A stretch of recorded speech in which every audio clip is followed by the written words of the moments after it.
Bonjour, mesdames et messieurs, bonsoir. La salutation dépend de vos positions précises. Alors, vous savez, la fois dernière, j'ai fait une émission sur le ministre des Affaires étrangères, des Guinéens de l'étranger et de l'intégration africaine. En l'occurrence, son Excellence, Monsieur Mourisanda Kouyaté, le boss de la diplomatie guinéenne. Je vous ai dit que désormais, nous pouvons l'appeler le stabilisateur de la transition en cours en République de Guinée. Je le dis stabilisateur parce qu'au début, vous savez, les Guinéens ne croyaient pas qu'en réalité, le monde allait accepter de travailler avec le colonel Mamadi Doumbouya, la transition en plus. Parce que pour le monde, le coup d'État n'est pas admissible. Il n'est pas admissible de travailler en ce 20e siècle avec des militaires qui viennent déloger des civils à la tête de l'État. Mais je crois que le monde a compris ce que le civil lui-même a fait pour se maintenir au pouvoir, ou ce que le civil lui-même voulait, parce que le civil lui-même a fait un coup d'État constitutionnel. En l'occurrence, M. Alpha Condé, vous avez constaté, j'ai parlé de lui dans ma précédente émission. À l'arrivée du colonel Mamadi Doumbouya le 5 septembre, il y a eu beaucoup de moqueries. Oui. Et les acteurs politiques majeurs de la scène politique guinéenne, ils sont passés par tous les moyens pour essayer de fermer les portes. Oui. Ils ont essayé par tous les moyens de déstabiliser le pouvoir militaire, donc le pouvoir du colonel Mamadi Doumbouya.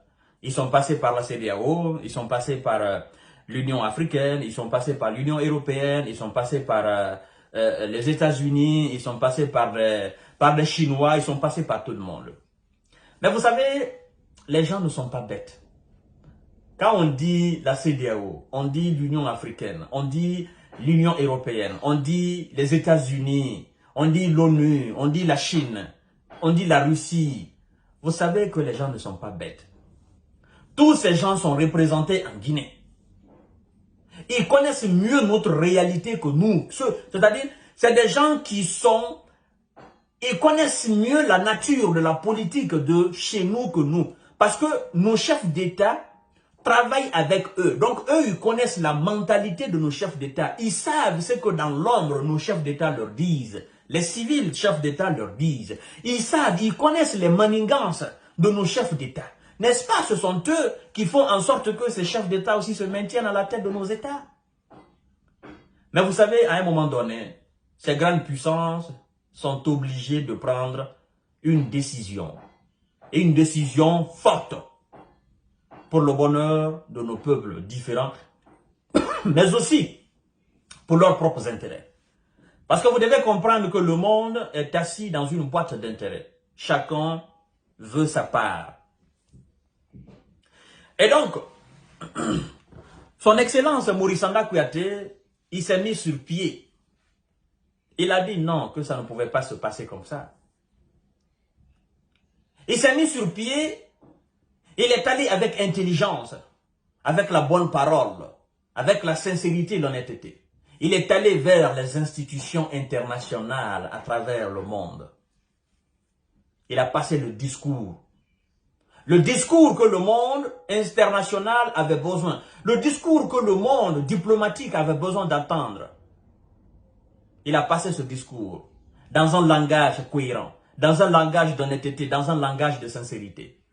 Et le monde diplomatique, les institutions internationales ont compris.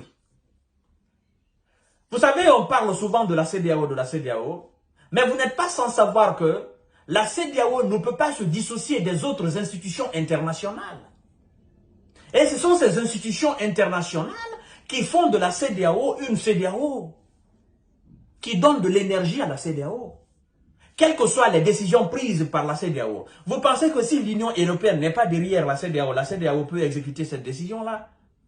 Quelles que soient les décisions prises par la CEDEAO, vous pensez que si l'Union européenne, les États-Unis, l'ONU ne sont pas derrière la CEDEAO pour appuyer cette décision, vous pensez que cette décision peut être exécutée?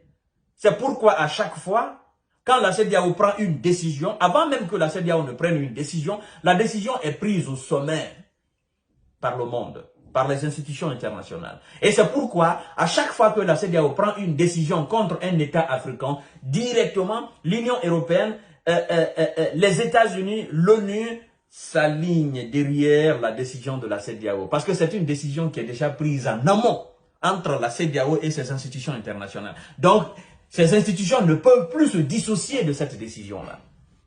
Or, ces institutions ont vu la nécessité d'accompagner cette transition guinéenne, très particulièrement la France. La France colonisatrice de la Guinée. Quelles que soient les choses, cette chose-là, on ne peut pas dissocier la Guinée de la France. La Guinée et la France sont deux pays liés. La France connaît l'histoire de la Guinée mieux que quelle puissance dans ce monde entier. N'est-ce pas? C'est la France qui a créé cette Guinée. N'est-ce pas? C'est la France qui a délimité les frontières géographiques de cette Guinée. N'est-ce pas? C'est la France qui a fait de cette Guinée ce qu'elle est aujourd'hui. Quand je dis de cette Guinée ce qu'elle est aujourd'hui, parce que vous devez comprendre qu'avant 1885, aucun pays de l'Afrique n'était comme ça. C'est lors de la conférence de 1885 qu'ils ont départagé l'Afrique en petits gâteaux. Voilà, parce qu'avant 1885, vous comprenez tout simplement que nous vivions en royaume, en empire, machin, tout ça. Donc, il a été divisé et la Guinée est une Guinée française. Donc, d'où par conséquent, nous parlons effectivement le français. Donc, la France a des intérêts en Guinée. Les grandes puissances ont des intérêts en Guinée. Et ces grandes puissances ont compris la nécessité de travailler avec le colonel Mamadi Doumbouya. C'est pourquoi aujourd'hui, y compris la CEDEAO, la France, l'Union européenne, les États-Unis, l'ONU, toutes ces institutions sont toutes derrière cette transition, supportent et accompagnent cette transition-là. Et souvenez-vous bien, j'ai fait plus de 2 émissions où j'ai dit aux leaders politiques guinéens, n'allez pas faire un bras de fer avec le colonel Mamadi Doumbouya. Vous n'en sortirez pas victorieux. Allez-y en douceur. Ils n'ont pas compris. Ne jouez pas le dur avec le colonel Mamadi Doumbouya. Allez-y en douceur. Jouez la diplomatie avec le colonel. Ils n'ont pas compris. Ils ont commencé par la violence et les manifestations de rue. Je leur ai dit, si vous ne faites pas attention, vous risquez de perdre le colonel Mamadi Doumbouya et vous risquez de perdre la CEDEAO qui est censée mettre une pression sur le colonel, la transition en Guinée. Ils n'ont pas compris. Le temps m'a donné raison.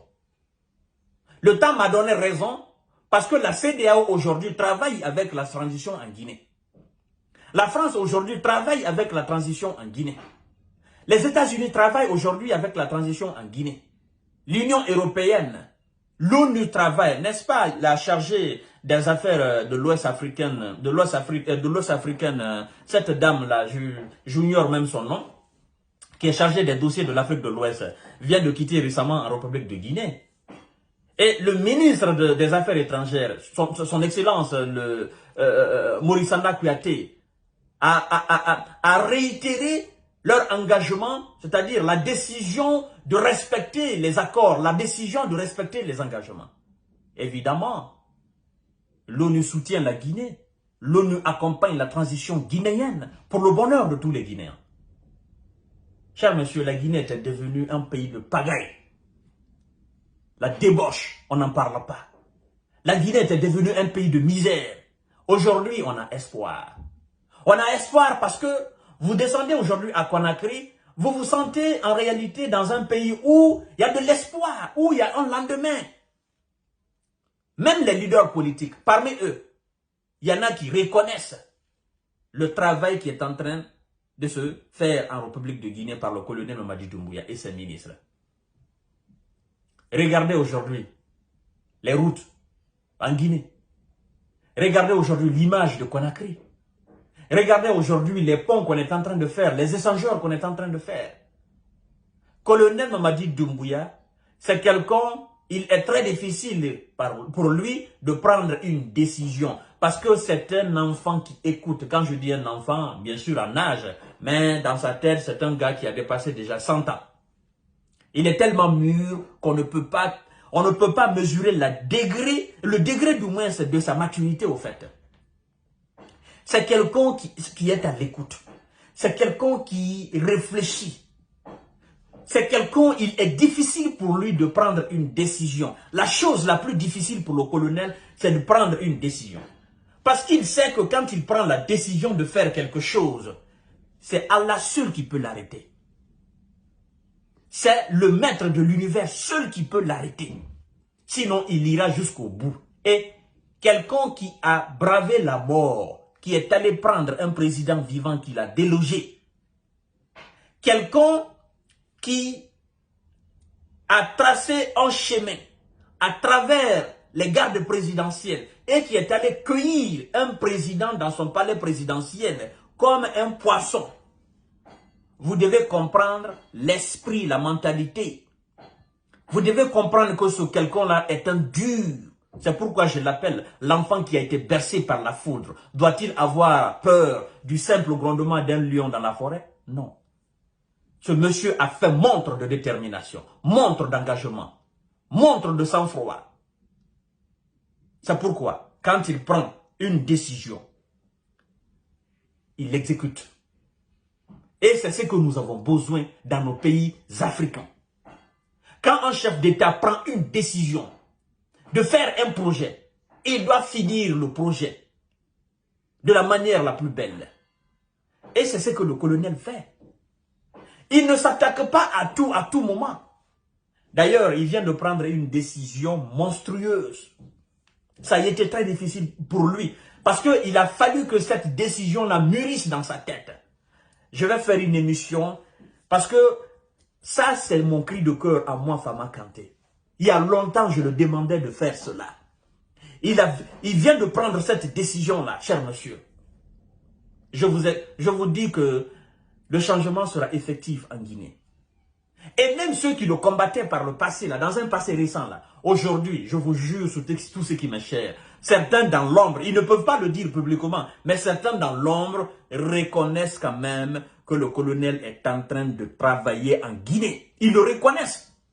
Entre eux, ils reconnaissent dans l'ombre, mais ils ne peuvent pas le dire publiquement, parce qu'ils se sont moqués de lui, ils ont dit, oh non, soyez poutiche, les gens ne vont pas l'aider, mais, encore une fois, avec tout le respect que j'ai pour tous les autres ministres en Guinée, je voudrais que les Guinéens remercient largement ce ministre des Affaires étrangères. Ce gars-là, c'est ce gars que j'appelle le stabilisateur de la transition guinéenne. Ce gars est à remercier. Parce que, quelle que soit la détermination du colonel Mamadi Doumbouya, quelle que soit sa vision des choses, si on n'avait pas un bon ministre des Affaires étrangères, dans ce monde moderne où c'est la diplomatie qui fait vivre le monde, les relations internationales, croyez-moi, il serait très très difficile pour le colonel Mamadi Doumbouya d'avancer. On parle de la stabilité à l'intérieur du pays. Mais qu'est-ce qui envoie cette stabilité? C'est parce qu'il y a une coopération internationale. C'est parce que les diplomates ont fait confiance au colonel. C'est parce que le monde international a fait confiance au colonel Mamadi Doumbouya. Grâce à la compétence de qui? Grâce à la compétence du boss de la diplomatie guinéenne. C'est pourquoi les portes sont ouvertes aujourd'hui en Guinée. C'est ce qui explique aussi le travail continuel de nos commerçants. C'est ce qui explique aussi le travail de l'exploitation de nos mines. Tout ça, c'est la coopération internationale. La transition guinéenne avait bel et bien besoin de ça. Cher monsieur, si le monde était fermé, si les gens avaient refoulé le colonel Mamadi Doumbouya, malgré les intérêts, vous pensez qu'on serait là? Non. Mais ce monsieur s'est mis sur pied. Son excellence, Maurice Kouyaté, c'est un dur à cuire. Au début, les gens ne croyaient pas tellement en lui. On disait, ah non, c'est un diplomate, il n'a pas le niveau, il a travaillé où? Mais c'est mal connaître l'homme. Vous savez, quand vous ne connaissez pas quelqu'un, il faut le respecter. C'est très important. Quand vous ne connaissez pas quelqu'un, vous ne connaissez pas l'étendue des relations de quelqu'un, il faut respecter la personne. Ne parle pas mal de la personne. Oui. Cher monsieur, la décision que le colonel Mamadi Doumbouya a prise pour le bonheur de tous les Guinéens, de Kassa jusqu'à Youmou, et même de la sous-région, je ferai une émission spécialement pour ça. pour vous mettre à l'aise. Parce que je suis au courant. Vous savez, le colonel Mamadi Doumbouya, c'est moi. Je l'ai demandé. J'ai demandé à ce que Alpha Condé parte. Je ne peux pas combattre le colonel. Non, que Dieu m'en garde. Je ne peux pas. Je ne peux que le promulguer des conseils. Parce que c'est moi qui l'ai demandé de venir. Et je dois assumer cette responsabilité d'avoir demandé à un militaire de venir déloger un président dictateur. Je dois assumer cette responsabilité. Mais ce militaire-là, c'est un missionnaire. C'est un messie. Je ne fais pas son apologie. Mais les Guinéens sont conscients de ce que je suis en train de dire. C'est quelqu'un qui est en train de bâtir la Guinée. La Guinée, pour le moment, a besoin d'un bâtisseur comme tous les pays africains. La démocratie à la française, la démocratie américaine, la démocratie allemande, la Guinée a besoin, comme tous les pays africains, d'un bâtisseur. Nous devons bâtir d'abord nos nations. Parce que vous vivez dans un pays qui n'est pas construit, dont les conditions de vie sont quasiment précaires. Comment? Il est très difficile dans ce pays de parler de la démocratie française. Oui, on a besoin de respecter les droits de l'homme, machin, tout ça, c'est vrai. C'est vrai. Mais est-ce que vous savez d'où vient la France? Avant de commencer à respecter les droits de l'homme. Les Français se sont battus, les Américains se sont battus, le monde occidental s'est battu pour la création des conditions de respect des droits de l'homme dans ce pays-là. Parce que tout est une question de conditions. Il y a longtemps, je dis ça. Vous n'avez pas créé les conditions de mariage, ou bien vous n'avez pas créé les conditions de vivre ensemble avec une femme, et c'est vous qui partez marier une femme. Il n'y a pas cette condition-là chez vous. Mais elle va partir. Elle va partir. Parce qu'elle saura que vous n'êtes pas sérieux. Vous n'avez pas cherché à créer les conditions de stabilité dans votre foyer. Et vous voulez que vous viviez en stabilité. Ça se crée, tout se crée.